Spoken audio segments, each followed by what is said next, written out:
अस्सलाम वालेकुम, मैं हूं शाहजेब खानजादा। ईरान और इसराइल के दरमियान जंग के बाद अब दोनों ममालिक में हालात मामूल पर आ चुके हैं। अमरीकी सदर ट्रंप ने हमलों के बाद ईरान के जौहरी प्रोग्राम को मुकम्मल तौर पर तबाह करने का दावा कर दिया था, जबकि अब अमरीकी वजारत दिफा पेंटागन ने कहा है कि 10 दिन पहले किए गए अमरीकी हमलों ने ईरान के जौहरी प्रोग्राम को तकरीबन 2 साल तक पीछे धकेल दिया है। इस सारी सूरत हाल में अब इसराइल और ईरान दोनों अपने मुल्क के अंदर मुबैना गैर मुल्की जासूसों के खिलाफ सख्त कार्रवाइयाँ कर रहे हैं। इसराइल के साथ जंग के बाद से ईरान ने मुबैना जासूसी के इल्ज़ाम में 700 से ज़ायद अफराद को गिरफ्तार कर लिया है, जबकि ये कार्रवाइयाँ अब भी जारी हैं। इसी तरह इसराइल ने भी ईरान के लिए जासूसी के इल्ज़ाम पर मुतअद्दिद गिरफ्तारियाँ की हैं। इसके अलावा इसराइल के साथ जंगबंदी के बाद ईरान ने अफगान मुहाजिरीन के खिलाफ क्रैकडाउन भी मज़ीद सख्त कर दिया है और वो हज़ारों अफगान मुहाजिरीन को कौमी सलामती के खदशात के तहत मुल्क बदर कर रहा है, जिस पर इंसानी हुकूक शदीद तहफ़्फ़ुज़ात का इजहार कर रहे हैं। और ईरानी मीडिया के मुताबिक ईरान और अफगानिस्तान से ताल्लुक़ रखने वाले 1300 से ज़ायद सोशल एक्टिविस्ट, आर्टिस्ट और सहाफ़ियों ने ईरानी हुकूमत के नाम एक खुला ख़त जारी किया है, जिसमें उन्होंने अफगान मुहाजिरीन की बड़े पैमाने पर मुल्क बदरी को फौरी तौर पर रोकने का मुतालबा कर दिया है। इसके अलावा ईरान से अफगान मुहाजिरीन की बेदखली से अफगानिस्तान में जारी इंसानी बहरान भी मज़ीद शदीद होने का खदशा पैदा हो गया है। इस हवाले से रॉयटर्स की रिपोर्ट में लिखा है कि अफगान शहरी इनायतुल्लाह असगरी गुज़िश्ता माह ईरान और इसराइल के दरमियान हमलों के तबादले के बाद ज़्यादा मायूस हो गए, क्योंकि खलीजी मुल्क ईरान जहाँ वो पनाह लेने गए थे वो भी इस जंग के बाद उनके ज़्यादा खिलाफ हो गया और तेहरान में तामीराती मंसूबों पर काम भी बंद हो गया और साथ ही उन पर जासूसी का इल्ज़ाम लगा दिया गया। 35 साला इनायतुल्लाह उन हज़ारों अफगान शहरियों में शामिल हैं जिन्हें ईरान ने हाल ही हफ्तों में वापस अफगानिस्तान डिपोर्ट किया है। अक़वाम मुत्तहिदा के मुताबिक ये तनाज़ा अफगानिस्तान को मज़ीद गैर मुस्तहकम करने की वजह बन सकता है, जो पहले ही इंसानी बहरान का शिकार है। इनायतुल्लाह ने ईरान से मगरबी अफगानिस्तान वापसी के तवील सफ़र के अख्तिताम पर कहा कि यहाँ किराए पर कोई जगह मिलना भी बहुत मुश्किल है और अगर जगह मिल जाए तो कीमत बहुत ज़्यादा होती है और काम तो यहाँ बिल्कुल भी नहीं है। उन्होंने बताया कि उन्हें अपने वतन में अब क्या करना है इसका उन्हें कोई अंदाज़ा नहीं है, क्योंकि 2021 में तालिबान के इक़्तिदार में आने के बाद से अफगानिस्तान बैनुल-अक़वामी सतह पर तन्हाई का शिकार है। अक़वाम मुत्तहिदा के इदारा बराए मुहाजिरीन United Nations High Commissioner for Refugees के एक अंदाजे के मुताबिक ईरान ने इसराइल के साथ जंग के दौरान रोज़ाना औसतन 30,000 से ज़ायद अफगान शहरियों को मुल्क बदर किया, जो कि जंग से पहले 2,000 के करीब होते थे। रिपोर्ट के मुताबिक ईरान की हुकूमत की तर्जुमान फातिमा महाजरानी ने मंगल को कहा कि हम हमेशा अच्छा मेज़बान बनने की कोशिश करते रहे हैं, लेकिन कौमी सलामती हमारी तरजीह है और जाहिर है कि गैर कानूनी गैर मुल्कियों को वापस जाना ही होगा। ताहम उन्होंने जासूसों के खिलाफ कार्रवाई का जिक्र किए बगैर मजीद कहा कि इसका मतलब ज़बरदस्ती निकाला जाना नहीं बल्कि अपने वतन वापसी है। रिपोर्ट में मजीद लिखा है कि इसराइल के साथ 12 रोज़ा जंग से पहले भी कौमी सलामती की बुनियाद पर ईरान इस साल गैर मुल्कियों के खिलाफ सख्त कार्रवाइयाँ कर रहा था, जिनमें अफगान शहरी भी शामिल थे, लेकिन जंग के दौरान इन कार्रवाइयों में मजीद इजाफा कर दिया गया, जैसा कि अफगान शहरियों और इंसानी हुकूक के हुक्काम ने इंटरव्यूज़ में बताया है। ईरानी हुक्काम के अंदाजे के मुताबिक 2022 में सकूत काबुल और अमरीका की क़यादत में गैर मुल्की अफवाज के इनखला के बाद तकरीबन 26 लाख अफगान शहरी बगैर कानूनी दस्तावेज़ात के ईरान में मुकीम थे। ईरान से बेदखल होने वाले इनायतुल्लाह असगरी ने मजीद बताया कि वो हमें मुश्तबा जासूस समझते थे और हिकारत से पेश आते थे। आम लोगों से लेकर पुलिस और हुकूमत तक सब यही कहते थे कि तुम अफगान हमारे दुश्मन हो, तुमने हमें अंदर से तबाह कर दिया है। एक इंटरव्यू में UNHCR के अफगानिस्तान के लिए नुमाइंदा अरफात जमाल ने कहा था कि वो इस पुशबैक के बारे में फ़िक्रमंद हैं, क्योंकि इसराइली हमलों का गुस्सा ईरान में अफगान शहरियों पर निकाला जा रहा है। उन्होंने काबुल में रॉयटर्स से बात करते हुए कहा कि हम समझते हैं कि ईरानी एक निहायत खौफनाक जंग से गुजरे हैं, लेकिन हमें यह भी महसूस होता है कि शायद अफगान शहरियों को कुर्बानी का बकरा बनाया जा रहा है और जंग का कुछ गुस्सा उन पर निकाला जा रहा है। उन्होंने खबरदार किया कि अफगानिस्तान के लिए हालात एक मुकम्मल तूफ़ान की सूरत इख्तियार कर रहे हैं, क्योंकि हमसाया मुल्क पाकिस्तान भी 2023 में शुरू की गई एक बड़ी मुहिम के तहत अफगान पनाह गुज़ीरों को वापस भेज रहा है। अरफात जमाल ने मजीद कहा कि अफगानिस्तान की मुश्किलात में इजाफा हो रहा है, क्योंकि तालिबान के इक़्तिदार में आने के बाद बैंकिंग के शोबे पर पाबंदियों के बायस मुल्क की मईशत मफलूज हो चुकी है और अब मगरबी ममालिक भी इमदाद में बड़ी कटौतियाँ कर रहे हैं। उन्होंने कहा कि ये हालात यकीनन खित्ते में शदीद अदम इस्तेहकाम की वजह बन सकते हैं। रिपोर्ट में मजीद लिखा है कि UNHCR को इस साल अफगानिस्तान में अपनी सरगर्मियों के लिए दरकार फंड्स का 1/4 से भी कम हिस्सा मौसूल हुआ है। अफगानिस्तान के लिए इमदादी प्रोग्राम 3 साल पहले के $3.2 अरब से कम होकर अब सिर्फ $538 मिलियन ही रह गया है। इस साल अब तक ईरान और पाकिस्तान से 12 लाख से ज़ायद अफगान मुहाजिरीन अफगानिस्तान वापस आ चुके हैं। और उनमें से अक्सर के पास सिर्फ जिस्म पर मौजूद कपड़े और थोड़ा बहुत सामान ही होता है जो वो उठा सकते हैं। ईरान का कहना है कि वो गैर कानूनी तारिकीन वतन के खिलाफ कार्रवाइयाँ जारी रखेगा। इस हवाले से ईरानी हुकूमत की तर्जुमान ने कहा कि हमारे पास कानूनी महाजिर भी हैं, जिनमें से बहुत से शायर, मुसन्निफ, डॉक्टर और हुनरमंद वर्कर्स हैं, और हम सबको नहीं निकालना चाहते, लेकिन जहाँ बात गैर कानूनी तारिकीन वतन की हो वहाँ जो कौमी पॉलिसियाँ बनाई गई हैं वो नाफिज की जाएंगी। 26 साला अफगान शहरी अहमद फवाद रहीमी ने बताया कि उनके पास ईरान का दुरुस्त वर्क वीज़ा था, लेकिन गुज़िश्ता माह उन्होंने वापसी का फैसला किया क्योंकि उनके ख़ानदान को जंग के बारे में तशवीश थी। रास्ते में उन्हें गिरफ्तार करके एक हिरासती मरकज़ में रखा गया, जहां उन्होंने बताया कि कैदियों को बहुत कम खुराक और पानी दिया जाता था। कैद के दौरान उनके मोबाइल फ़ोन ले लिए गए और बाद में सरहद पार पहुँचाने के लिए उनसे बहुत ज़्यादा किराया भी वसूल किया गया। फवाद रहीमी ने मज़ीद बताया कि जंग से पहले कम अज़ कम पहली बार हमें वार्निंग दी जाती थी और दूसरी गिरफ्तारी पर हमें मुल्क बदर कर दिया जाता था, लेकिन अब हम सबको जासूस समझा जाता है। वो कहते हैं कि अफगान शहरियों ने उनके दुश्मनों का साथ दिया है, इसलिए उन्हें वापस जाना होगा। यानी अफगान शहरियों की मुश्किलात में मज़ीद इजाफा हो गया है, जो साल साल से जंग के नताइज भुगत रहे हैं। ये सारी सूरत हाल में अब इसराइल और ईरान के दरमियान जंगबंदी तो हो गई है, मगर तनाव अभी भी बरकरार है। इसराइल और अमेरिका अभी भी ये वाजे कर रहे हैं कि अगर ईरान ने दोबारा जौहरी प्रोग्राम को आगे बढ़ाया तो वो ईरान पर दोबारा हमला कर सकते हैं, जबकि ईरान इन धमकियों के बावजूद अपने जौहरी प्रोग्राम को जारी रखने का ऐलान कर रहा है। वाज़ेह रहे कि इसराइल गुज़िश्ता कई दहाइयों से ईरान और उसके न्यूक्लियर प्रोग्राम पर हमले की मनसूबाबंदी कर रहा था और अमेरिका भी ऐसी तैयारियां करता रहा है। हालांकि इसराइल ने ईरान के अहम जौहरी साइंसदानों की टारगेट किलिंग तो की है, मगर उसने ईरान पर बराह रास्त हमले की सिर्फ धमकियाँ ही दी और अमली तौर पर इन धमकियों पर कभी माजी में अमल नहीं किया। इसकी एक वजह खित्ते में ईरान की प्रॉक्सीज के मजबूत इत्तेहाद को समझा जाता था, क्योंकि इसराइली हमले के बाद खित्ते में मौजूद ईरानी प्रॉक्सीज की जानिब से इसराइल के खिलाफ जवाबी कार्रवाइयों का खदशा था। मगर 7 अक्टूबर 2023 को इसराइल पर हमास के हमले के बाद ये मंजरनामा अब मुकम्मल तौर पर तब्दील होकर रह गया है और इस नए मंजरनामे में ईरान जो कुछ अरसा पहले तक खित्ते में एक इंतहाई मजबूत पोजीशन रखता था, उसकी प्रॉक्सीज अब कमज़ोर हो चुकी हैं। वाज़ेह रहे कि ईरान खित्ते में एक्सिस ऑफ रेजिस्टेंस के नाम से कुछ तंजीमों की हिमायत करता है, जो खित्ते में ईरानी मफादात को कायम रखने के साथ साथ इसराइल को निशाना बनाती रही हैं। इन तंजीमों में इसराइल के जनूब में हमास, शुमाल में हिजबुल्ला, जबकि शुमाल मशरिक में शामी हुकूमत यानी बशारुल असद रजीम खित्ते में ईरान के सबसे बड़े इत्तेहादी थे। इसी तरह यमन में हौसी बागी और इराक में मुतअद्दिद शिया मिलिशियाज ईरान के अहम इत्तेहादी हैं। मगर 7 अक्टूबर 2023 के बाद इसराइल ने गजा में शदीद कार्रवाइयाँ करते हुए हमास के बुनियादी ढांचे को तबाह करके रख दिया। इस्माइल हनिया और याया सिनवार समेत उसकी आला क़यादत को शहीद कर दिया। इसी तरह लबनान में मौजूद शिया मिलिशिया हिजबुल्ला खित्ते में ईरान की अहम तरीन और मजबूत तरीन प्रॉक्सीज में से एक है और 7 अक्टूबर 2023 को इसराइल पर हमास के हमलों के बाद हिजबुल्ला इसराइल पर मुसलसल मिसाइल्स भी दागती रही, मगर इसराइल ने लबनान में मौजूद हिजबुल्ला के सरबराह हसन नसरुल्लाह समेत ग्रुप की तमाम अहम क़यादत को ख़त्म कर दिया और फिर लबनान में शदीद फ़िज़ाई और ज़मीनी कार्रवाइयाँ करते हुए इस तंजीम के बुनियादी ढांचे को भी तबाह कर दिया। इसके अलावा शाम के साबिक़ सदर बशारुल असद खित्ते में ईरान के एक और अहम तरीन इत्तेहादी थे, जो दहाइयों तक खित्ते में ईरानी मफादात के लिए काम करते रहे हैं। मगर गुज़िश्ता साल दिसंबर में अबू मोहम्मद अल जुलानी, जो अब अपने असली नाम अहमद अश-शरा के नाम से जाने जाते हैं, उन्होंने एक गैर मामूली बागी तहरीक की क़यादत करते हुए शाम में असद ख़ानदान के 5 दहाइयों पर मुश्तमिल इक़्तिदार का खात्मा कर दिया और फिर वो शाम के सदर बन गए और शाम में इक़्तिदार की तब्दीली का फ़ायदा उठाते हुए इसराइल ने ना सिर्फ शाम की सारी दिफाई तंसीबात को तबाह कर दिया, बल्कि उसने शाम के कुछ हिस्से पर कब्जा भी कर लिया और वहाँ अपनी फ़ौज तैनात कर दी। और अब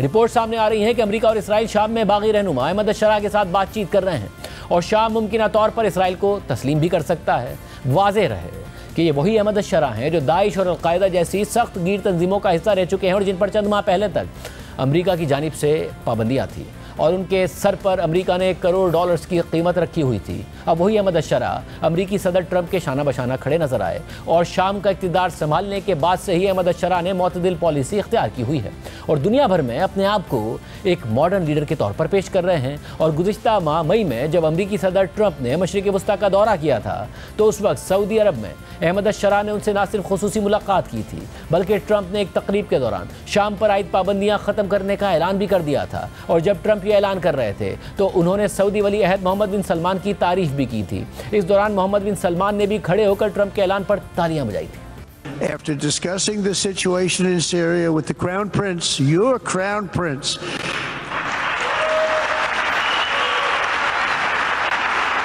मैंने शाम की सूरत हाल पर आपके वली अहद और तुर्की के सदर एर्दोआन से बात की, जिन्होंने चंद रोज़ पहले मुझे फ़ोन किया और उसी तरह की एक दरख्वास्त की जैसा कि मेरे दीगर मशरिक़ वस्ता के दोस्तों ने की थी, जिनका मैं बहुत एहतराम करता हूँ। इन मशवरों के बाद मैं शाम पर आयद पाबंदियाँ ख़त्म करने का हुक्म दूँगा ताकि उन्हें दोबारा बहाली का एक सुनहरी मौका दिया जा सके।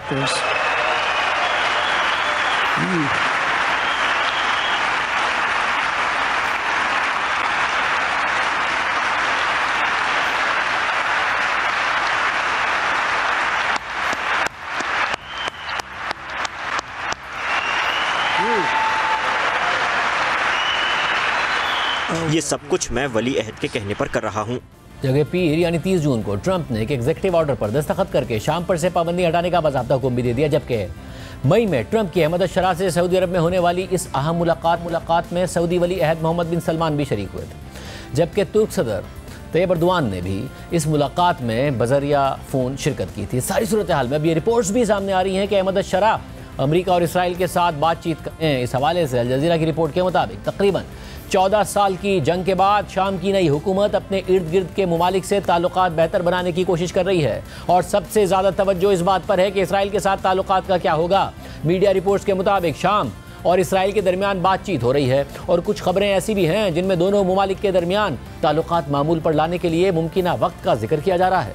वाज़ेह रहे कि शाम और इसराइल 1948 की अरब इसराइल जंग के बाद से अब तक तकनीकी तौर पर जंग की हालत में है। इसराइली मीडिया के मुताबिक शाम और इसराइल के दरमियान बराह रास्त बातचीत भी हुई है, जिसका मकसद बाहिमी ताल्लुकात को नॉर्मल करना है। ये भी बताया जा रहा है कि दोनों ममालिक के दरमियान ये राब्ता मुत्तहदा अरब अमारात के जरिए हुआ है, जिसने दोनों के दरमियान खुफिया बातचीत का जरिया फराहम किया। अगर कोई मुआहदा होता है तो गालिबन वो अब्राहम अकॉर्ड्स का ही तसलसल होगा, जो कि अमेरिका ने इसराइल और कुछ अरब ममालिक के दरमियान करवाया था। अब्राहम अकॉर्ड्स एक टॉप डाउन अप्रोच थी जो अमेरिकी सदर ट्रंप ने अपने पहले दौरे सदारत के दौरान शुरू की थी, ताकि अरब ममालिक इसराइल के साथ अपने ताल्लुकात को रस्मी शक्ल दे दें। ये मुआहदे अगस्त और सितंबर 2020 में मुत्तहदा अरब अमारात और बहरीन ने इसराइल के साथ किए और फिर जल्द ही सूडान और मराकश ने भी उनकी पैरवी की। इसके बाद ट्रंप ने इन मुआहदों को मजीद बढ़ाने की कोशिश की और खत्ते के दूसरे ममालिक को भी इसराइल के साथ मुआहदे करने पर आमादा करने की कोशिश करते रहे।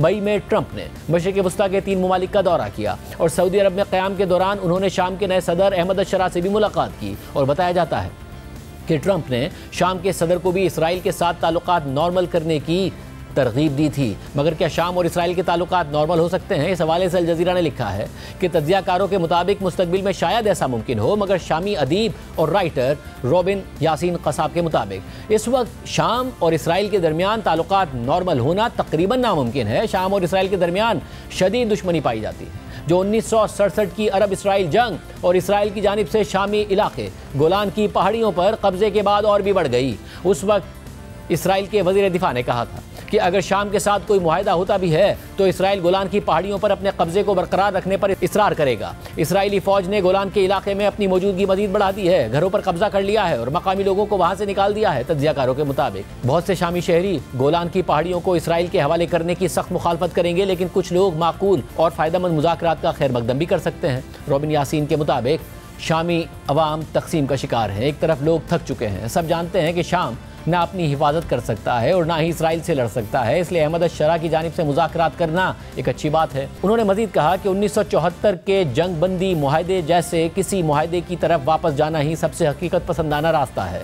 दिसंबर 2024 में उस वक्त के सदर बशार अल असद के शाम से फरार के तकरीबन एक हफ्ते बाद इसराइली पार्लियामेंट ने शाम में इसराइली सेटलमेंट्स को मजीद वुसअत देने के मंसूबे पर वोटिंग की थी। ये सेटलमेंट्स बैनुल-अक़वामी कानून के तहत गैर कानूनी समझी जाती हैं। फिलहाल गोलान की पहाड़ियों पर 31,000 से ज़ायद इसराइली सेटलर्स मौजूद हैं। शामी सदर अहमद शरा की क़यादत में शाम ने कहा है कि वो इसराइल के साथ अमन के लिए तैयार है और वो 1974 के जंगबंदी मुआहदे की पासदारी करेगा। लेकिन इसराइली वज़ीर आज़म नेतन्याहू ने 8 दिसंबर 2024 को, यानी जिस दिन बशार अल असद मॉस्को फरार हुए थे, ऐलान किया था कि वो इस जंगबंदी मुआहदे को अब कलअदम समझते हैं। रिपोर्ट में मज़ीद लिखा है कि बागियों की हुकूमत आने के बाद से इसराइल ने शाम पर बार बार हमले किए हैं, जिनके नतीजे में शाम का बड़ा फौजी ढांचा तबाह हो गया और इसराइल ने शाम की सरहद के करीब गोलान की पहाड़ियों से मुल्हिका कुछ शामी इलाकों पर कब्जा भी कर लिया। इम्कान है कि अगर कोई नया अदम जारियत यानी नॉन अग्रेशन का मुआहिदा तय पाता है तो शाम इसराइल से इन नए कब्जा शुदा इलाकों से वापसी का मुतालबा करेगा। ताहम रिपोर्ट के मुताबिक अब तक गोलान की पहाड़ियों के बारे में कोई बातचीत नहीं हुई। अल जजीरा की रिपोर्ट के मुताबिक हालिया दिनों में इसराइली हुक्काम ने कहा है कि वो शाम के साथ मुआहिदे के लिए तैयार हैं और इतलात के मुताबिक नेतन्याहू ने अमरीका के खुसूसी नुमाइंदा बराए शाम टॉम बेराक से कहा है कि वो इस मुआहिदे के लिए सालिसी करें, जबकि इसराइल की नेशनल सिक्योरिटी काउंसिल के सरबराह मुबैना तौर पर शामी हुक्काम के साथ होने वाली बातचीत की निगरानी कर रहे हैं। इसराइली ज़राए के मुताबिक ये मुज़ाकरात अमरीकी नुमाइंदों की मौजूदगी में हो रहे हैं और अब काफ़ी आगे के मराहिल में दाखिल हो चुके हैं। ये बात टाइम्स ऑफ इसराइल ने आला इसराइली हुक्काम के हवाले से बताई है। लबनानी अखबार अल अखबार के मुताबिक शामी सदर अहमद अशरा के करीबी हल्के इसराइल से ये मुतालबा कर रहे हैं कि वो अपनी जारियत बंद करे, लेकिन इसके बदले में शाम के साथ नॉर्मलाइजेशन यानी मुकम्मल सिफारती ताल्लुकात की शर्त ना रखी जाए। अल जजीरा के मुताबिक शाम चाहता है कि इसराइल उसकी सरजमीन पर हमले बंद करे। बहुत से शामी शहरी इसराइल की जानिब से गोलान की पहाड़ियों पर बढ़ते हुए कब्जे पर फिक्रमंद हैं, लेकिन ये वाज़ेह नहीं है कि आया अहमद अशरा की हुकूमत इन कब्जा शुदा इलाकों की वापसी का बाज़ाब्ता मुतालबा करेगी या नहीं। अलबत्ता शाम ये ज़रूर चाहेगा कि इसराइल गोलान के असल इलाके और उन हिस्सों से पीछे हटे जिन पर उसने गुज़िश्ता साल के दौरान कब्जा किया है। इसराइल ने नई शामी हुकूमत को धमकी भी दी है कि वो दमिश्क के जनूब में यानी इसराइली सरहद के करीब फ़ौज तैनात ना करे। इसराइल ने इस इलाके में फ़िरक़ावारियत को हवा देने की भी कोशिश की है और फ़िरक़ावाराना कशीदगी के दौरान शामी दुरूस कम्यूनिटी की हिफाजत के नाम पर मुदाखलत की धमकी भी दी है। ये कशीदगी नई शामी हुकूमत से वाबस्ता गिरोहों और दुरूस कम्यूनिटी के दरमियान हुई थी। रिपोर्ट के मुताबिक अगरचे दुरूस बरादरी के बहुत से अफराद शाम की नई हुकूमत पर एतमाद नहीं करते, लेकिन बहुत से लोगों ने इसराइल की जानिब से मुदाखलत की धमकी को एक चाल करार दिया है, जिसका मकसद शामी अवाम के दरमियान मज़ीद इख्तलाफात पैदा करना है। इस सारी सूरत हाल में इसराइल क्या चाहता है, इस हवाले से रिपोर्ट में लिखा है कि इतलात के मुताबिक इसराइली वज़ीर आज़म नेतन्याहू शाम के साथ एक नया सिक्योरिटी मुआहिदा चाहते हैं जो 1974 के जंगबंदी मुआहिदे की एक ताज़ा शक्ल हो। नेतन्याहू इस मुआहिदे के तहत एक मुकम्मल अमन मंसूबे की तरफ बढ़ने का फ्रेमवर्क तैयार करना चाहते हैं। अमरीकी न्यूज़ वेबसाइट एक्सियोस के मुताबिक अमरीका के खुसूसी नुमाइंदा बराए शाम टॉम बेराक का कहना है कि शाम और इसराइल के दरमियान मसला काबिल हल है और उन्होंने तजवीज़ दी है कि बातचीत का आगाज़ अदम जारियत के एक मुआहिदे से किया जाए, लेकिन अगर इसराइल गोलान की पहाड़ियों पर अपना कब्जा बरकरार रखता है तो ये बहुत से शामी शहरियों को नाराज़ कर सकता है। रॉबिन यासीन के मुताबिक अहमद अशरा के लिए यह सियासी तौर पर बहुत मुश्किल होगा, चाहे अमरीका का दबाव हो या इसराइल की मुसलसल जारियत की धमकी। रिपोर्ट्स के मुताबिक इसराइल ने मज़ीद शराइत भी रखी हैं। एक शर्त यह है कि शाम में तुर्क फौजी अड्डे ना हों, इसी तरह ईरान या ईरान से वाबस्ता गिरोह जैसे कि हिजबुल्लाह की कोई मौजूदगी ना हो और जनूबी शाम को गैर फौजी इलाका यानी डीमिलिटराइज्ड जोन करार दिया जाए। एक तरफ ये सूरत हाल नजर आ रही है और दूसरी तरफ अमरीकी सदर ट्रंप की जानिब से गजा में जंगबंदी के इशारों के बाद हमास का भी कहना है कि उन्हें जंगबंदी की नई तजवीज़ मिल गई है और इसका जायजा ले रहे हैं, लेकिन ताहाल जंगबंदी से मुताल्लिक कोई हतमी पेशरफ सामने नहीं आई है। इस हवाले से इसराइली मीडिया का दावा है कि इसराइल पर इस जंगबंदी मुआहिदे को हतमी शक्ल देने के लिए अमरीका की जानिब से शदीद दबाव है, जबकि इसराइली वज़ीर आज़म नेतन्याहू आइंदा हफ्ते अमरीका का दौरा कर रहे हैं। लेकिन अमरीकी सदर ट्रंप की जानिब से जंगबंदी के इशारों के बावजूद इसराइल की गजा में जारियत मज़ीद शिद्दत के साथ जारी है। अल जजीरा के मुताबिक गुज़िश्ता 24 घंटों में इसराइली बमबारी के नतीजे में कम अज़ कम 118 फ़लस्तीनी शहीद और 581 ज़ख्मी हो गए हैं और मरने वाले फ़लस्तीनियों में 12 ऐसे अफराद भी शामिल हैं जो इमदाद के हुसूल के लिए कतार में खड़े थे। इमदाद के हुसूल के लिए खड़े अफराद पर हमलों के अलावा इसराइली फ़ौज मुसलसल गजा में आम आबादियों को निशाना बना रही है और आज भी इसराइली फ़ौज ने गजा शहर के मगरिब में वाक़े एक स्कूल पर बमबारी की है जहां बेघर अफराद ने पनाह ले रखी थी। इस हमले में 11 फ़लस्तीनी शहीद हो गए हैं। इसी तरह पीर को इसराइली फ़ौज ने गजा के साहिल समंदर पर वाक़े कैफ़े पर हमला कर दिया था जिसमें बच्चों समेत कम अज़ कम 36 अफराद शहीद हो गए थे। ये कैफ़े गजा पर इसराइली जारियत के दौरान काम जारी रखने वाली चंद जगहों में से एक था जहां सहाफ़ियों और एक्टिविस्ट समेत गजा के शहरी इंटरनेट तक रसाई हासिल करने और फ़ोन चार्ज करने के लिए इकट्ठे होते थे, जबकि इसराइली फ़ौज ने इस कैफ़े 500 पाउंड वजनी अमरीकी साख्ता बॉम्ब का इस्तेमाल किया था। इस हवाले से बरतानवी अखबार दी गार्डियन ने लिखा है कि उन्हें मिलने वाले शवाहिद से इसकी तस्दीक होती है कि पीर को इसराइली फ़ौज ने गजा के एक पुरहुजूम साहिली कैफ़े पर हमले के दौरान अमरीकी साख्ता 500 पाउंड वजनी बॉम्ब इस्तेमाल किया था, जो एक ताकतवर और इंडिस्क्रिमिनेट हथियार है। इसके गिरने से एक ज़ोरदार झटका पैदा होता है और वसी इलाके में उसके श्रेपनल फैल जाते हैं। बैनुल-अक़वामी कानून के माहिरीन का कहना है कि जब मालूम था कि इस कैफ़े में बहुत से आम शहरी मौजूद हैं जिनमें बच्चे, ख़वातीन और बुज़ुर्ग भी शामिल हैं, तो ऐसी जगह पर इस भारी बॉम्ब का इस्तेमाल यकीनी तौर पर गैर कानूनी है और ये एक जंगी जुर्म के ज़मरे में आता है। दी गार्डियन के फोटोग्राफर की जानिब से अल बका कैफ़े के मलबे से ली गई तस्वीर में बॉम्ब के जो टुकड़े देखे गए हैं उनकी शनाख्त असलहजात के माहिरीन ने MK-82 बॉम्ब के तौर पर की है, जो कि अमेरिका में तैयार किया गया एक बॉम्ब है और गुज़िश्ता कई दहाइयों के दौरान मुख्तलिफ बमबारी कैंपेन्स में इस्तेमाल होता रहा है। असलहे के दो माहिरीन के मुताबिक धमाके से बनने वाला बड़ा गढ़ा इस बात का मजीद सबूत है कि हमले में MK-82 जैसे बड़े और ताकतवर बॉम्ब का इस्तेमाल किया गया। इसराइली फ़ौज के तर्जुमान का दावा है कि कैफ़े पर हमले की तहकीकात जारी हैं और हमले से पहले फ़िज़ाई निगरानी के ज़रिए शहरियों को नुकसानात से बचाने के इक़दाम किए गए थे। तिब्बी और दीगर हुक्काम के मुताबिक इस हमले में 24 से 36 फ़लस्तीनी शहीद हो गए, जबकि दर्जनों ज़ख्मी हुए। मरने वालों में एक मारूफ फिल्मसाज और एक फ़नकार, 35 साल घरेलू खातून और एक 4 साल बच्चा भी शामिल थे। जख्मियों में 14 साल लड़का और 12 साल लड़की भी शामिल हैं। बैनुल-अक़वामी कानून खासतौर पर जेनेवा कन्वेंशंस के तहत किसी भी फ़ौज को ऐसे हमले करने की इजाज़त नहीं जिसमें शहरी जानों का नुकसान फ़ौजी फ़ायदे के मुकाबले में हद से ज़्यादा और गैर मुतनासिब हो। ह्यूमन राइट्स वॉच से वाबस्ता जेरी सिम्पसन के मुताबिक इसराइली फ़ौज ने यह वाज़ेह नहीं किया कि उसका असल हदफ कौन था, लेकिन उसने कहा कि सिविलियन अमवात को कम करने के लिए फ़िज़ाई निगरानी इस्तेमाल की गई, जिसका मतलब है कि इसराइली फ़ौज को मालूम था कि कैफ़े में इस वक्त कस्टमर्स की भीड़ थी।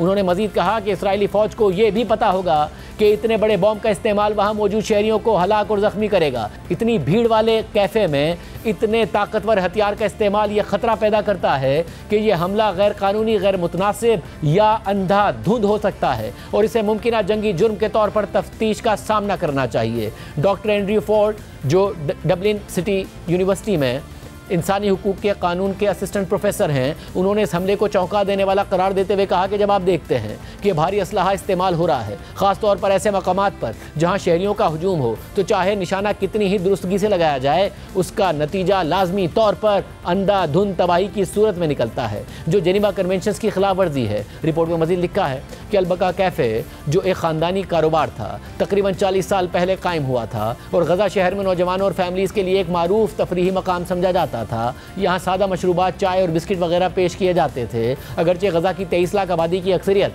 शदीद ग़िज़ाई क़िल्लत और कहत के ख़तरे का सामना कर रही है, लेकिन कुछ अफराद ऐसे भी हैं जिनके पास बचत या तनख्वाहें हैं और वो अब भी चंद बचे कुचे कैफ़ेज़ में वक्त गुजार सकते हैं। ये साहिली इलाका जहाँ अलबका कैफ़े वाक़ था, इसराइली फ़ौज की जानिब से जारी करदा उन इलाकों में शामिल नहीं था जिन्हें खाली करने का हुक्म दिया गया था, ताकि शहरियों को मुमकिन फ़ौजी कार्रवाई से खबरदार किया जा सके। कोपेनहेगन यूनिवर्सिटी में इंटरनेशनल लॉ के एसोसिएट प्रोफेसर मार्क शॉक के मुताबिक ऐसे भारी हथियार के इस्तेमाल का जवाब देना तकरीबन नामुमकिन है। अगर आप 20, 30, 40 या इससे ज़्यादा शहरियों की अमवात की बात कर रहे हैं, तो ये सिर्फ उसी सूरत में काबिल कबूल हो सकता है जब हदफ गैर मामूली अहमियत का हामिल हो। उन्होंने मजीद कहा कि अफगानिस्तान और इराक में इत्तेहादी अफवाज के लिए यह तस्लीम शुदा हद थी कि किसी इंतहाई अहम हदफ पर हमले में 30 से कम शहरी मारे जा सकते हैं, और वो भी सिर्फ गैर मामूली हालात में।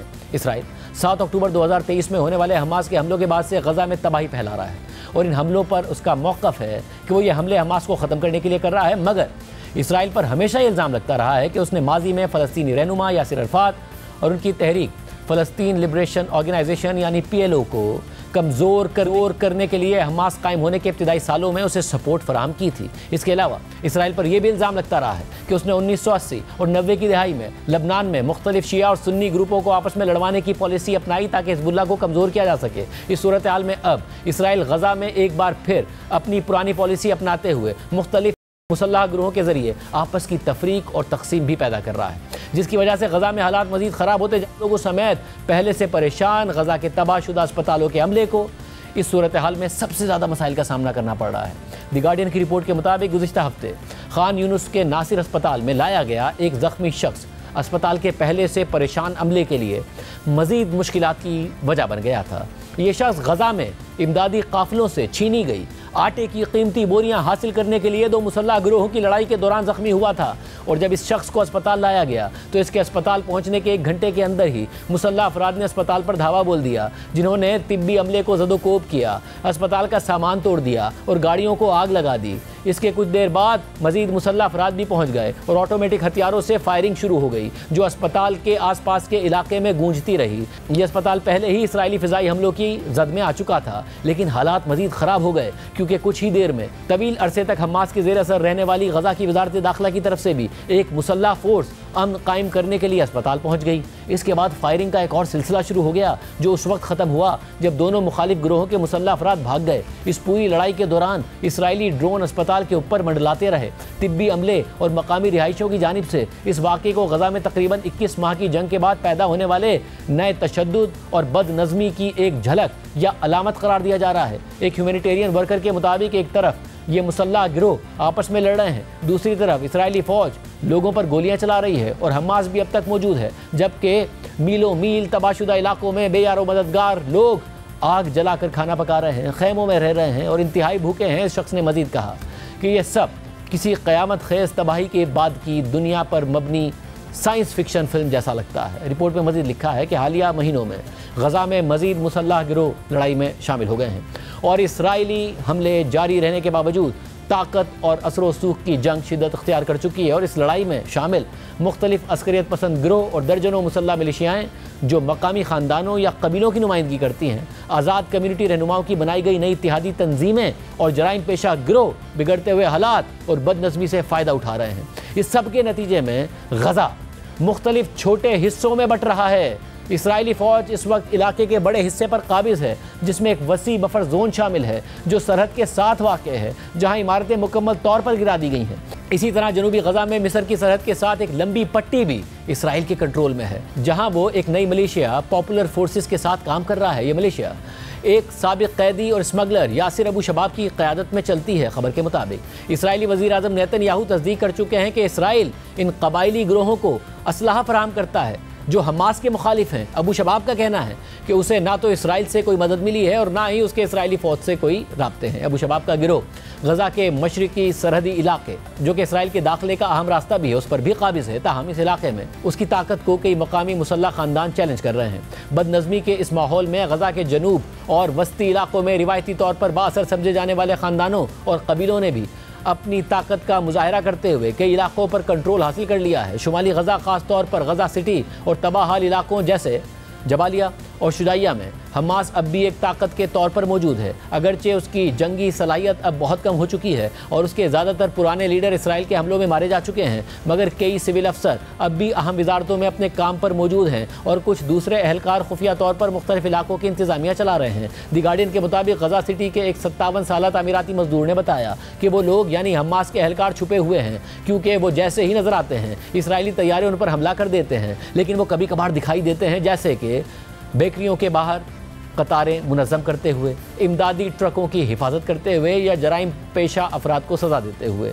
वो जंग से पहले जैसे नहीं रहे, लेकिन अब भी मौजूद हैं। हमास और उसकी नीम फौजी पुलिस फोर्स का टकराव मुजरिम गिरोहों से भी हुआ है, जैसे कि नासिर अस्पताल के वाक़े में देखा गया। अस्पताल के एक सीनियर तिब्बी अफसर ने बताया कि खान यूनुस के तमाम लोग इन लड़ने वालों को अस्पताल की बर्बादी का जिम्मेदार ठहरा रहे हैं और उनसे माफ़ी मांगने का मुतालबा कर रहे हैं। रिपोर्ट में मज़ीद लिखा है कि इसराइली फ़ौज ने गजा की पुलिस को भी बार बार निशाना बनाया है। गुज़िश्ता हफ्ते एक इसराइली फ़िज़ाई हमले में सहम फोर्स के कई अरकान मारे गए। ये फोर्स हमास ने लूटमार, ज़ख़ीरा अंदोज़ी और चोरी रोकने के लिए बनाई थी। इसराइली हमला वस्ती गजा के शहर दीरुल बला में हुआ, जिसमें तकरीबन 1 दर्जन आम शहरी भी शहीद हो गए। चश्मदीद गवाहों के मुताबिक पुलिस अहलकार उस वक्त ज़ब्त शुदा इमदाद तकसीम कर रहे थे, मगर इसराइली फ़ौज ने इस बात की तरदीद की कि हमले के वक्त ऐसा कुछ हो रहा था। रवां साल के आगाज़ में 2 माह की जंगबंदी के दौरान जो इमदाद जमा हुई थी वो सिर्फ 11 हफ्तों में ख़त्म हो गई, क्योंकि इसराइल ने इस दौरान गजा में कुछ भी दाखिल होने की इजाज़त नहीं दी। एक इमदादी एहलकार ने बताया कि इसका मतलब यह है कि अब इमदाद ही सबसे कीमती चीज़ बन गई है। तो अगर आपके पास असलहा है और आप इमदाद हासिल कर सकते हैं तो आप उसे पैसा और ताकत हासिल करने के लिए इस्तेमाल कर सकते हैं। यही चीज़ ज़्यादातर तशद्दुद की वजह बन रही है। उस शख्स ने यह भी बताया कि 25 किलोग्राम आटे की एक बोरी की कीमत $500 तक हो सकती है। गजा में मकामी बिरादरी के रहनुमा और बासर ख़ानदानों के सरबराहान कहते हैं कि उनका मकसद सिर्फ आवाम की खिदमत करना है। एक कम्यूनिटी लीडर अबू सलमान अल मुग़नी ने अपने एक बयान में कहा कि कबीले इसलिए इकट्ठे हुए ताकि इन हमला आवरों और चोरों को रोका जा सके जो हमारे लोगों का खाना चुराना चाहते हैं। ये बयान उस वक्त दिया गया जब गुज़िश्ता हफ्ते सुप्रीम ट्राइबल कमेटी के मुसल्लह अफराद ने एक इमदादी काफ़िले की हिफाजत की थी। गुज़िश्ता हफ्तों में अक़वाम मुत्तहिदा और दीगर इदारों को रोज़ाना तकरीबन 70 ट्रक गजा में लाने की इजाज़त दी गई। उनमें ज़्यादातर पर आटा लदा होता है जो गज़ा की कम्युनिटी किचन्स के लिए होता है, मगर ये ट्रक अक्सर कंक्रीट के ब्लॉक से बनी रुकावटों पर रोक दिए जाते हैं और उनका सामान लूट लिया जाता है, बाज़ औक़ात मुसल्लह गिरोहों की तरफ से, लेकिन ज़्यादातर भूखे और मायूस शहरियों के हाथों जो बड़ी तादाद में काफ़िले के रास्ते में जमा होते हैं। इस हवाले से एक इमदादी एहलकार ने बताया कि यह मंजर दिल दहला देने वाला होता है। 50 ट्रक 2 किलोमीटर तक फैले हुए होते हैं और सड़क पर 50,000 लोग होते हैं जो आटा हासिल करना चाहते हैं। गुज़िश्ता माह गज़ा ह्यूमैनिटेरियन फाउंडेशन नामी तंजीम की तरफ से खोले गए खुराक की तकसीम के मराकज़ पर भी बहुत से शहरी मारे जा चुके हैं। यह तंजीम एक निजी इदारा है जिसे अमरीका और इसराइल की खुफिया हिमायत हासिल है। रेड क्रॉस की बैनुल-अक़वामी कमेटी के एदाद-ओ-शुमार के मुताबिक गज़ा की वज़ारत सेहत की यह बात दुरुस्त है कि गुज़िश्ता हफ्तों में इसराइली फ़ौज की जानिब से इमदाद के उसूल के लिए जमा होने वाले लोगों पर बराह रास्त फायरिंग के नतीजे में 500 से ज़ायद अफराद मारे जा चुके हैं। कुछ हमवात लूट मार करने वालों के आपसी झगड़ों में भी हुई, लेकिन उनकी तादाद बहुत कम है। हमें आगे बढ़ते हैं। गुज़िश्ता दिनों एक अफसोसनाक वाक़या लाहौर के एक स्कूल में पेश आया जब एक टीचर ट्रेनिंग सेशन के दौरान लेक्चर देते हुए हार्ट अटैक का शिकार हो गए और इंतकाल कर गए। मीडिया रिपोर्ट्स के मुताबिक 36 साला नियाज अहमद को अस्पताल मुंतकिल किया गया, जहां डॉक्टर्स ने हार्ट अटैक की वजह से उनके इंतकाल की तस्दीक कर दी। इसके अलावा भारतीय पंजाब में भी चंद दिन पहले एक अफसोसनाक वाक़या पेश आया जिसकी वीडियो सोशल मीडिया पर गर्दिश कर रही है। टाइम्स ऑफ इंडिया के मुताबिक 27 साला बैटर हरजीत सिंह ने बैटिंग करते हुए छक्का लगाया। वो हाफ सेंचुरी से 1 रन के फासले पर थे, मगर अचानक वो पिच के दरमियान आके गिर गए और चंद ही सेकंड बाद उनका इंतकाल हो गया। हरजीत सिंह एक लोकल क्लब के लिए खेलते थे और उनका एक बेटा भी था। रिपोर्ट के मुताबिक हरजीत सिंह हार्ट अटैक का शिकार हुए थे। इसके अलावा भी कई ऐसे अचानक हार्ट अटैक के वाक़यात सामने आए हैं जिनमें जवान अफराद हार्ट अटैक का शिकार हो रहे हैं। आम बात यह है कि उनमें से हार्ट अटैक के मुतादिद वाक़यात में अगर मरीज को फौरी तौर पर रिवाइव कर लिया जाए तो वो बच सकता है। दिल की बीमारियों के हवाले से आखान अस्पताल की एक रिपोर्ट में वर्ल्ड हेल्थ ऑर्गेनाइजेशन को कोट करते हुए बताया गया है कि दुनिया भर में 32% अमवात दिल की बीमारियों के बाइस होती हैं और हर साल तकरीबन 1 करोड़ 79 लाख अफराद दिल की बीमारियों के बाइस इंतकाल कर जाते हैं। इस रिपोर्ट के मुताबिक पाकिस्तान समेत जनूबी एशियाई ममालिक से ताल्लुक़ रखने वाले अफराद में जेनेटिकली छोटी उम्र में ही दिल की बीमारियां पैदा होने का खतरा होता है। रिपोर्ट के मुताबिक रिसर्च से साबित होता है कि मगरबी ममालिक के मुकाबले में पाकिस्तान में रहने वाले अफराद में अक्सर दिल की बीमारियां 10 साल पहले ही पैदा हो जाती हैं। इस तमाम सूरत हाल में तशवीशनाक बात यह है कि नौजवान भी अब दिल के अमराज का ज़्यादा शिकार होने लगे हैं या ज़्यादा रिपोर्टिंग सामने आ रही है। उस हवाले से नेशनल ज्योग्राफिक की एक ताज़ा रिपोर्ट के मुताबिक दुनिया भर में जहां बड़े उम्र के अफराद में दिल की बीमारियों में कमी आ रही है, तो वहीं दूसरी तरफ दिल की बीमारियों की शरह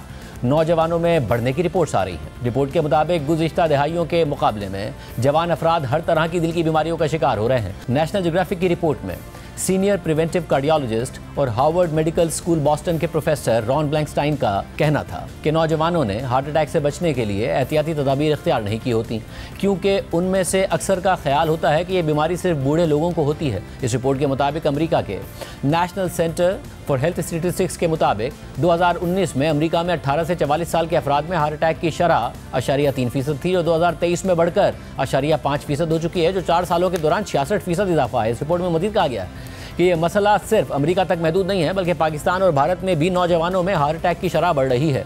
नेशनल ज्योग्राफिक की रिपोर्ट के मुताबिक रिवायती तौर पर ख़वातीन के मुकाबले में मर्द ज़्यादा हार्ट अटैक का शिकार होते हैं, मगर हालिया वर्षों में जवान मर्दों के मुकाबले में जवान ख़वातीन भी ज़्यादा हार्ट अटैक का शिकार हो रही हैं। माहिरीन के मुताबिक नौजवान डायबिटीज़ और हाइपरटेंशन का शिकार हो रहे हैं, जो जवानी में हार्ट अटैक की 2 बुनियादी वजूहात हैं। रिपोर्ट में मज़ीद कहा गया है कि नाक़िस खुराक और जिस्मानी सरगर्मियों में कमी के बायस लोग जल्दी हाइपरटेंशन और डायबिटीज़ का शिकार हो जाते हैं, जो हार्ट अटैक का बायस बनती हैं।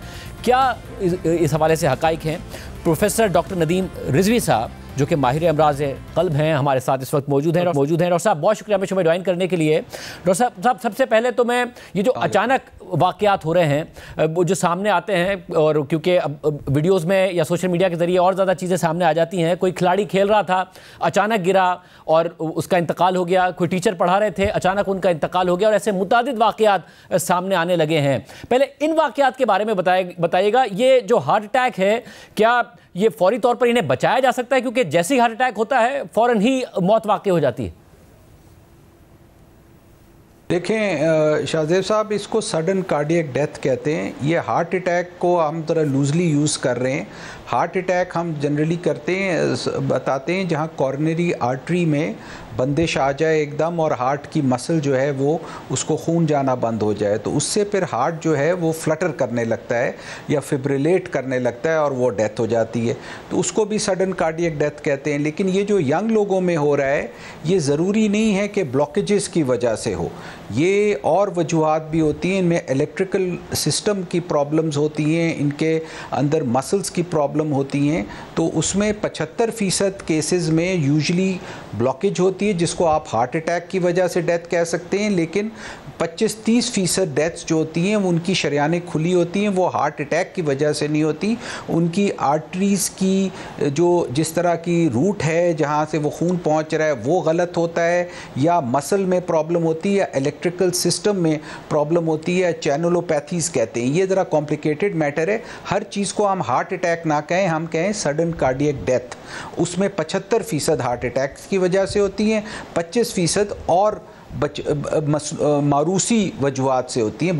कुछ लोग पैदा होते हैं ऐसे जिनकी शरियानें गलत तरह लगी होती हैं, या जिनके इलेक्ट्रिकल चैनल्स जो हैं वो गलत होते हैं, शॉर्ट सर्किटिंग होती है। जैसे आपने देखा होगा फुटबॉलर्स की या ये जो क्रिकेटर की यंग एज में 20-25 साल में डेथ्स होती हैं। ये ज़रूरी नहीं है कि ब्लॉकेज की वजह से हार्ट अटैक से डेथ हो, ये और वजूहात भी होती हैं।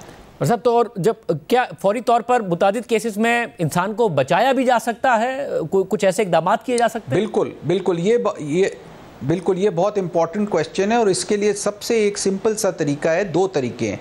एक के हम लोग बाय स्टैंडर आउट ऑफ हॉस्पिटल अगर आपकी कार्डियक अरेस्ट होता है, चाहे वो हार्ट अटैक से हो किसी से, तो सिर्फ 7% लोग बचते हैं दुनिया भर में। अगर आप उनको CPR सिखा दें कोई बाय स्टैंडर्ड को और वो CPR करे, तो ये 9% लोग तकरीबन बच सकते हैं। लेकिन अगर उनको शॉक कर दें, जैसे हर जगह बाहर दुनिया रेस्टोरेंट्स में और होटल्स में और सड़कों पे हर जगह AEDs लगे होते हैं, जिसको कहते हैं ऑटोमेटेड एक्सटर्नल डिफिब्रिलेटर्स। तो अगर कोई उस पर ट्रेंड हो और फ़ौरन उस आदमी को, जैसे ये टीचर गिरे थे या वहाँ, और उसमें विदिन 3 to 5 मिनट्स आप उनको शॉक दे दें, तो वो क्या होता है कि 50 से 70% लोग बच सकते हैं। तो कहाँ 7% लोग बचते हैं, लेकिन अगर शॉक दे दें तो वो विदिन 50 to 70% लोग सरवाइव कर जाते हैं, हार्ट वापस चलने लगता है। तो ये बहुत ही इम्पॉर्टेंट है, और दुनिया भर में ये हर जगह आपने देखा होगा ये लोग रखते हैं। यहाँ पाकिस्तान में ये अवेलेबल नहीं है हर जगह। मतलब यानी आप कह रहे हैं कि जैसे मुख्तलिफ मार्केट्स होती हैं मुख्तलिफ जगहों पर, या यूनिवर्सिटीज़ में, दीगर जगहों पर जो पब्लिक प्लेसेस है, वहाँ पर हुकूमत ये इक़दाम कर सकती है कि ये चीज़ें हों, और फौरी तौर पर अगर किसी के साथ हो तो उसको रिवाइव किया जा सकता है, और दुनिया में होता है। बिल्कुल, ये तो इस्टेब्लिश्ड है दुनिया भर में, और इसमें ज़्यादा कॉस्ट भी नहीं आती। आपने देखा होगा AEDs, आप बाहर यूरोप गए हैं, अमेरिका गए, कहीं भी जाएं, वहाँ मॉल्स में, कहीं भी पब्लिक प्लेसेस में आपने देखोगे छोटे छोटे स्क्वायर तरह की वो रखे होते हैं। वो उसमें कुछ भी नहीं करना होता, खोल के सिर्फ 2 पैडल्स आपने लगाने होते हैं चेस्ट पे, वो खुद ब खुद रिदम हार्ट बीट का चेक करके और एक शॉक दे देता है। और इसके अंदर टाइमिंग की बहुत अहमियत है कि इससे पहले कि इंसान की मौत वाक़ई हो जाए, 5 से 7 मिनट में अगर उसको रिवाइव कर लिया जाए ब्रेन डेड होने से पहले तो वो बच सकता है। बिल्कुल 3 to 5 मिनट्स अगर दिल बंद रहे तो भी रिवाइव होके the person can walk out of the hospital in 5 out of 7 cases out of 10।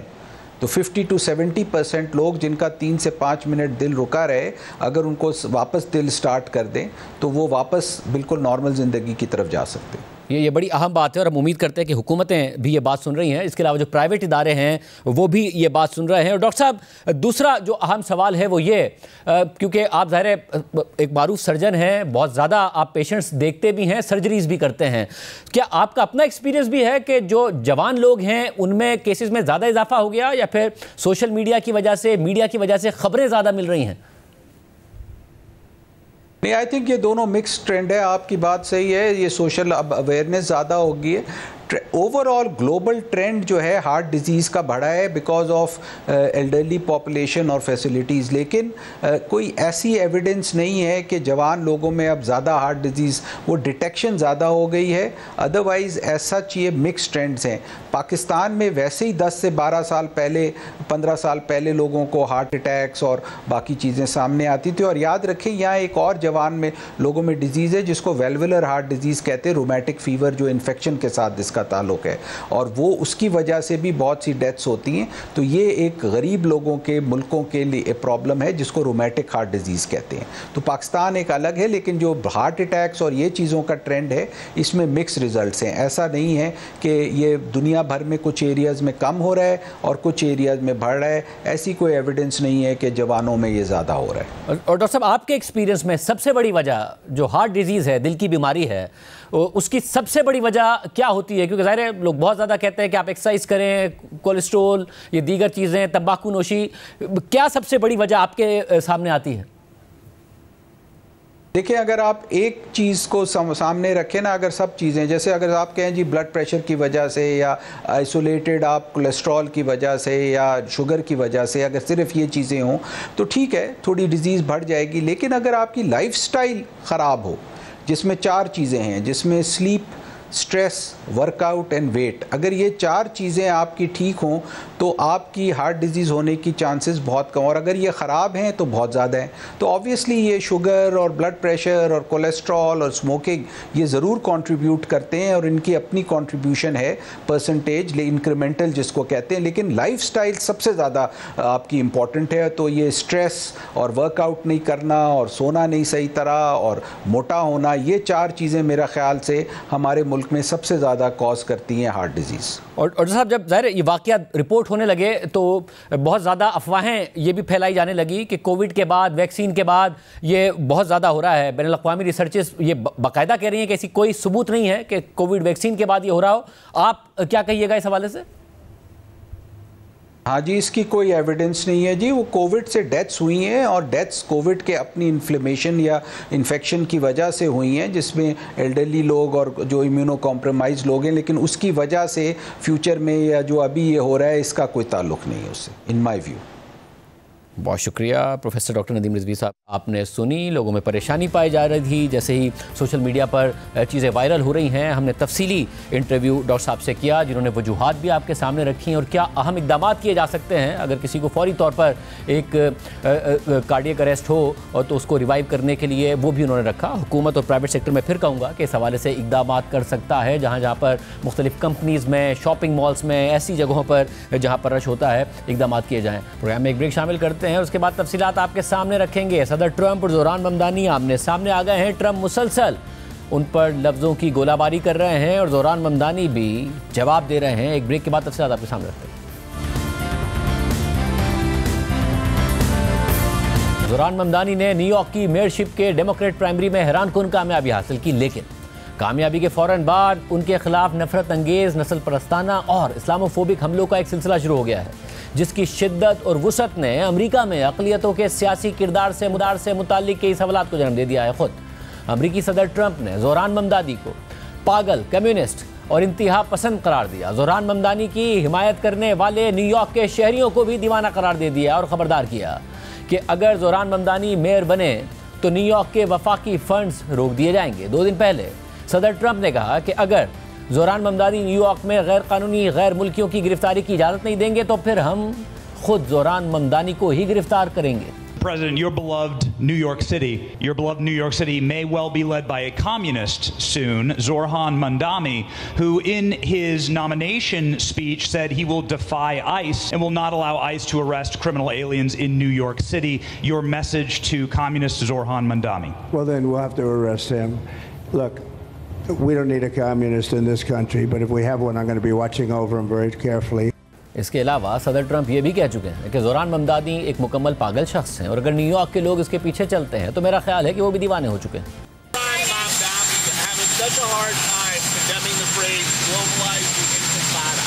I think he's terrible. He's a communist. The last thing we need is a communist. I said there will never be socialism in the United States. Now we have a communist. So I think he's bad news. And I think I'm going to have a lot of fun with him, watching him, because he has to come right to this building to get his money. And don't worry, he's not going to run away with anything. I think he's, frankly, I've heard he's a total nut job. I think the people of New York are crazy. If they go this route, I think they're crazy. We will have a communist for the first time, really, a pure, true communist. He wants to operate the grocery stores, the department stores. What about the people that are there? I think it's crazy. इसके जवाब में Zoran Mamdani ने कहा है कि Donald Trump की मुखालफत मेरी नस्ल, ज़बान और शक्ल की वजह से है। वो उन नज़रियात से तवज्जो हटाना चाहते हैं जिनके लिए मैं खड़ा हूँ। Donald Trump said that I should be arrested.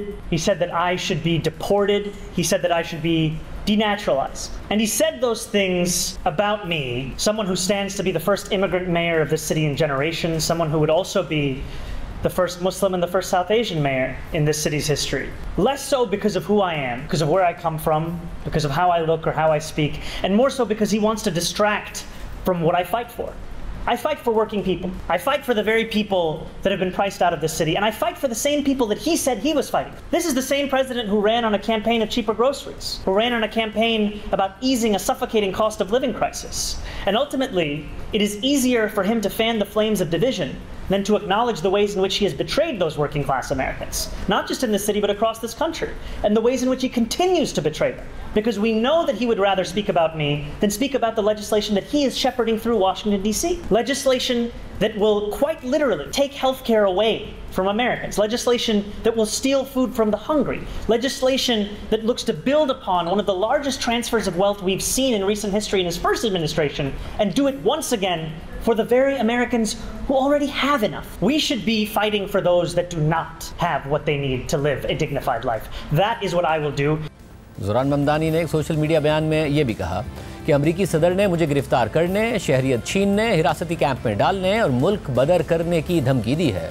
ये सब इसलिए नहीं कि मैंने कोई कानून तोड़ा है, बल्कि इसलिए कि मैं इमिग्रेशन एजेंसी को न्यूयॉर्क में दहशत फैलाने से रोकने के अज़म पर कायम हूँ। सदर के ये बयानात सिर्फ जमहूरियत पर हमला नहीं, बल्कि हर उस न्यूयॉर्कर को खामोश करने की कोशिश हैं जो खौफ के साए में जीने से इनकार करता है। पैगाम वाज़ेह है कि अगर आप आवाज़ बुलंद करेंगे तो वो आपके पीछे आएंगे। हम इस खौफ ज़दा करने की कोशिश को कबूल नहीं करेंगे। इससे पहले 26 जून को ट्रूथ सोशल पर सदर ट्रंप ने ज़ोरान ममदानी पर ज़ाती हमले करते हुए कहा कि आखिरकार वही हुआ जिसका डर था, डेमोक्रेट्स ने हद पार कर ली है। ज़ोरान ममदानी जो मेरी नज़र में एक 100% कम्युनिस्ट दीवाना है, उसने डेमोक्रेट प्राइमरी जीत लिया है और अब वो न्यूयॉर्क का मेयर बनने की राह पर है। पहले भी कुछ इंतहा पसंद बाएं बाजू के लोग आगे आए थे, मगर ये तो हद से आगे निकल चुका है। इसकी शक्ल ठीक नहीं लगती, आवाज़ कानों को चुभती है, इसमें जहानत का भी फुकदान है, इसके साथ बेवकूफ़ लोग खड़े हैं। ये वाकई हमारी मुल्की तारीख का एक अहम और ख़तरनाक लम्हा है। सदर ट्रंप ने एक टीवी इंटरव्यू में भी ज़ोरान ममदानी को कम्युनिस्ट और दीवाना करार देते हुए कहा कि अगर वो न्यूयॉर्क के मेयर मुंतखब हो गए तो न्यूयॉर्क को उनकी वफाकी हुकूमत से कोई माली मदद नहीं मिलेगी। What did you make of the New York Democrat primary? Mamdani. He's a communist. I think it's very bad for New York. I don't know that he's going to get in. It's inconceivable that but he's a communist and he's a pure communist. I think he admits it, but I can't imagine it. But let's say this. If he does get in, I'm going to be president and he's going to have to do the right thing or they're not getting any money. He's got to do the right thing. It's shocking that I would have assumed that I used to say we will never have a socialist in this country. No, but we'll have a communist. I mean, he's a communist and going to be mayor of New York. So I was very surprised when I said, I never heard of him. I don't know who he is. Well, he said he's going to fight ICE. He's not going to allow ICE to... He'll be very unsuccessful. And he said if Benjamin Netanyahu comes to New York, he's going to have him arrested. You know, he's a radical left lunatic. मगर Zoran Mamdani ने एक interview में अपने communist होने की वाज़ेह तरदीद करते हुए बताया कि मैं अब इस हकीकत का आदी होना शुरू हो गया हूं कि सदर ट्रंप मेरी शक्ल, मेरी आवाज़, मेरे पस मंज़र और मेरी शनाख्त पर बात करेंगे, क्योंकि वो इन मकासद से तवज्जो हटाना चाहते हैं जिन मकासद के लिए मैं जिद्दोजहद कर रहा हूँ। The President of the United States has had a lot to say about your campaign. He called you a communist. Because he's the president, I want to give you a chance to respond directly to him. How do you respond? Are you a communist? No, I am not. And I have already had to start to get used to the fact that the president will talk about how I look, how I sound, where I'm from, who I am, ultimately because he wants to distract from what I'm fighting for. And I'm fighting for the very working people that he ran a campaign to empower that he has since then betrayed. And when we talk about my topology, politics, I call myself a democratic socialist, in many ways inspired by the words of Dr. King from decades ago, who said, call it democracy or call it democratic socialism, there has to be a better distribution of wealth for all of God's children in this country. And as income inequality has declined nationwide, it has increased in New York City. And ultimately, what we need is a city where every single person can thrive. सदर Trump के बेटे Donald Trump junior की तरफ से ज़ोहरान ममदानी के बारे में तंज और सख्त तनकीद पर मबनी बयान दिया गया, जिसमें कहा गया कि न्यूयॉर्क शहर हाथों से निकल चुका है। रिपब्लिकन खातून रहनुमा मार्जरी टेलर ग्रीन ने भी ज़ोहरान ममदानी को हदफ बनाया और मुजस्मा आज़ादी को बुर्का पहनाए हुए एक तस्वीर शेयर की और लिखा कि दिस हिट्स हार्ड। रिपब्लिकन खातून रुकने कांग्रेस नैन्सी मेस ने भी ज़ोहरान ममदानी की शलवार कमीज़ पहने हुए तस्वीर को ट्विटर पर शेयर करते हुए लिखा कि 9/11 के बाद हमने कहा था कि हम कभी नहीं भूलेंगे, लेकिन अफसोस लगता है कि हम वाकई भूल चुके हैं। उन्होंने एक्स पर एक पोल चलाया जिसमें लोगों से राय ली कि क्या ज़ोहरान ममदानी को अमेरिका से बेदखल कर दिया जाए और उनकी शहरियत मनसूख कर दी जाए। कंजर्वेटिव सियासतदान चार्ली कर्क ने एक्स पर लिखा कि 24 साल पहले मुसलमानों के एक गिरोह ने 9/11 के वाक़े में 2753 अफराद को कत्ल कर दिया था और अब एक मुसलमान सोशलिस्ट न्यूयॉर्क सिटी पर हुकूमत के लिए तैयार है। रिपब्लिकन रुकने कांग्रेस एंडी ऑगलिस ने अमरीकी अटॉर्नी जनरल को लिखा गया अपना ख़त एक्स पर शेयर करते हुए लिखा कि ज़ोहरान ममदानी एक यहूद मुखालिफ सोशलिस्ट कम्युनिस्ट है जो न्यूयॉर्क जैसे अजीम शहर को तबाह कर देगा। इसे मुल्क बदर किया जाना चाहिए, इसीलिए मैं मुतालबा कर रहा हूँ कि इसके खिलाफ शहरियत मनसूखी की कार्रवाई शुरू की जाए। 17 जून को हमारे ही प्रोग्राम में खुद ज़ोहरान ममदानी ने बताया था कि किस तरह उन्हें मजहब और कौमियत की बुनियाद पर नफरत का निशाना बनाया जा रहा है। दुनिया भर में, खासतौर पर वेस्ट में, जो राइट विंग पॉलिटिक्स है it is on the rise और शायद लोगों के लिए इतना वेलकमिंग एटीट्यूड नहीं होगा, बट जब आप वोटर्स के पास गए हैं तो आपको क्या बड़ा वेलकमिंग एटीट्यूड मिला, बहुत एक वेलकमिंग रवैया मिला कि एक मुस्लिम इमिग्रेंट जो है वो मेयर बन सकता है न्यूयॉर्क का? जब भी आप न्यूयॉर्कर्स के साथ बात करो तो then it's a very different conversation. It's one that is about the issues in their lives. जब भी आप ये कॉर्पोरेट पैक्स और ये बिलियनियर्स के साथ बात करो, then what you will hear is their focus on trying to divide New Yorkers and they are using that money to design mailers that artificially lengthen my beard, that darken my beard, that ask New Yorkers to be afraid of me. And there are candidates that describe me as a monster. They describe me as being at the gates. This is the language of Islamophobia. You've had an elected official इसी शहर में calling for me to be American citizen and a leading candidate for mayor. फ़लस्तीन की हिमायत और Israeli वज़ीर आज़म Netanyahu के खिलाफ मौक़िफ़ रखने के हवाले से ज़ोहरान ममदानी ने कहा था कि न्यूयॉर्क में ऐसे यहूदी मौजूद हैं जो गज़ा में जो कुछ हो रहा है उसके हामी नहीं हैं और मुझसे इत्तफ़ाक़ करते हैं। आप वाहिद कैंडिडेट हैं जिन्होंने पैलेस्टाइन के हवाले से और जो गज़ा में हो रहा है उस पर जेनोसाइड का लफ्ज़ इस्तेमाल किया और आपसे बार बार सवाल हो रहा था कि न्यूयॉर्क एक ऐसा शहर है जहां इसराइल के बाद सबसे ज़्यादा जूस रहते हैं, तो क्या आप अपने जो जूइश वोटर्स हैं उनको नाराज़ कर रहे हैं? क्या रिस्पॉन्स है वहां पर? There is often a conversation as if Jewish New Yorkers have only one opinion on the topic of Israel and Palestine. And what I've found, in fact, as a candidate in second place with Jewish New Yorkers is that there is a wide diversity of opinion on this topic. Our campaign's success is not despite Jewish voters, it is in fact because of Jewish voters that our campaign has built that support and brought Jewish New Yorkers and Muslim New Yorkers and New Yorkers from all backgrounds together. आप ये कह रहे हैं कि जब आप Netanyahu के खिलाफ इतनी सख्त लाइन लेते हैं तो ऐसा नहीं है कि जो न्यूयॉर्क में जूस मौजूद हैं वो सब आपके खिलाफ हो जाते हैं। ऐसी लोग मौजूद हैं जो इस पूरे का पूरा जो कुछ गज़ा में हुआ या खित्ते में हो रहा है उसके हामी नहीं है, वो अग्री करते हैं आपकी बात से? जी। अमरीकी सदर ट्रंप के हवाले से ज़ोहरान ममदानी ने कहा था कि मैं ट्रंप के लिए भयानक ख्वाब हूँ और ये बात मैंने इसीलिए कही थी क्योंकि मैं मुस्लिम इमिग्रेंट प्रोग्रेसिव मेयर बनूंगा जिससे ट्रंप को ख़तरा है। मुकाबला आपके और एंड्रू कोमो के बारे में ही के दरमियान ही ख्याल किया जा रहा है, मगर उनका जो इस वक्त बार बार मौक़िफ़ है कि जो वो बार बार ये मौक़िफ़ देते हैं या अपना पॉइंट ऑफ व्यू देते हैं कि ट्रंप मुझे बहुत ज़्यादा डिसलाइक करते हैं because only I can stand against Trump. इस हवाले से आप क्या कहिएगा? बात यह है कि Donald Trump and Andrew Cuomo are funded by the same Republican billionaires, so Donald Trump would like nothing more than to have a mayor of New York city who has the same donors as he does. The reason I have said that I would be Donald Trump's worst nightmare is because of the fact that I am a Muslim immigrant who is a progressive New Yorker that actually fights for the things I believe in. I'm not someone who claims to stand for working people but will fold at the first invitation. And that's what Donald Trump is afraid of. He's afraid of actually having to fight. And for too long, Democrats have been willing to surrender as our first impulse when what we actually need to do is stand up for the people that we represent.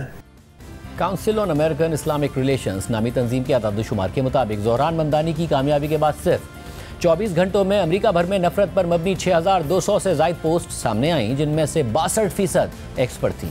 तंजीम का मजीद कहना है कि उन्हें महज एक दिन में 127 Islamophobic वाक़यात की शिकायत मौसूल हुई, जो मामूल के मुकाबले में 5 गुना ज़्यादा थीं। इन पोस्ट में ज़ोरान ममदानी को जिहादी, हमास का हिमायती और इस्लामी दहशतगर्द जैसे अलकाबात से नवाजा गया था, मगर ज़ोरान ममदानी ने इन तमाम हमलों के बावजूद न हिम्मत हारी और ना ही पीछे हटे हैं, बल्कि वो मुसलसल अपने इंटरव्यूज़ और बयानात में रवादारी, बर्दाश्त और अमन पसंदी की बात कर रहे हैं और सबको साथ लेकर चलने की बात कर रहे हैं। आज के प्रोग्राम में इतना ही। अल्लाह हाफ़िज़।